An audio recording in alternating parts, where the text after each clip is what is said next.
আমার চরিত্রটির নাম হচ্ছে পাশা। এখানে পাশা আসলে কি অ্যান্টাগনিস্ট, ভুল বললে আমাকে বলবেন, নাকি প্রোটাগনিস্ট, আসলে পুরো সিনেমাটা না দেখলে আসলে এটা বোঝা যাবে না। আমি যদি একটা কথাই বলি, উল্লেখযোগ্য তেমন কিছুই নাই, আবার এমন এমন কিছু আছে যেটার কারণে হয়তো বা পিনিক অনেকাংশে এগিয়ে থাকবে। এখানে একটা ক্যারেক্টার আছে, ক্যারেক্টারের নাম হচ্ছে লিলি। এই লিলির সাথে আমার জার্নিটা হয় প্রায় 4 থেকে 5 মাস হবে। লোকেশন অনুযায়ী নতুনত্ব আছে আমাদের। যখন আমরা কিছু ফুটেজ ডাবিংয়ের সময় দেখলাম, বেশ কিছু ফুটেজে এখানে ডিরেক্টরের নৈপুণ্যতা পাবেন। যে একজন আসলে যে জাহিদ জুয়েল ভাই একজন অভিজ্ঞ মানুষ, কেউ সিনেমাটা দেখে মনে হবে না যে এটা তার প্রথম ছবি। আমরা তো আসলে যখন একটা কাজ করি তখন তো পরিচালক বলি, প্রডিউসার বলি, আর্টিস্ট বলি, সবাই তো 100% এফোর্টটা দিয়েই তো কাজ করি।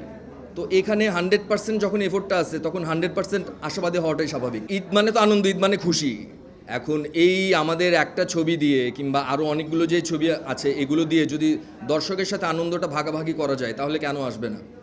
তারপরেও তো সব কিছু মিলে ডিপেন্ড করে প্রযোজক কিংবা পরিচালক তাদের উপরে। একটা সিনেমা আসলে একটা যুদ্ধ থেকে কম না। সো যেই মানুষটা ভরসা করেছে অ্যাজ অ্যান অ্যাক্টর হিসেবে, যে ডিরেক্টর আমার উপরে ভরসা করেছে, তো আমি সবার আগে তাদেরকে ধন্যবাদ দিতে চাই পিনিকে যুক্ত হতে পেরে। পিনিক আসলে জিনিসটা আমরা যেভাবে সিনেমাতে নামটা এসেছে, অবশ্যই পিনিকে থাকে, পিনিকে সকল পাশাই পিনিকে থাকে, তাই না? কারণ বাস্তব লাইফে অনেক পাশা আছে এরকম। দর্শকদের উদ্দেশ্যে বলবো যে আসলে আমরা তো আসলে আপনাদেরকে ভালো লাগা দেওয়ার জন্য, এন্টারটেইন করার জন্যই কাজ করি। তো যেইটা আপনাদের ভালো লাগবে সেটার অনেস্ট রিভিউটা দিবেন, যেটা আপনাদের খারাপ লাগবে সেটারও অনেস্ট রিভিউটা দিবেন, এটুকুই বলবো। লাইফবয় 90 গ্রামের প্যাক কিনে কল দাও টোল ফ্রি নম্বরে, আর এক নিঃশ্বাসে গোল বলে জিতে নাও ফিফা বিশ্বকাপ 2026-এর এক্সক্লুসিভ পুরস্কার।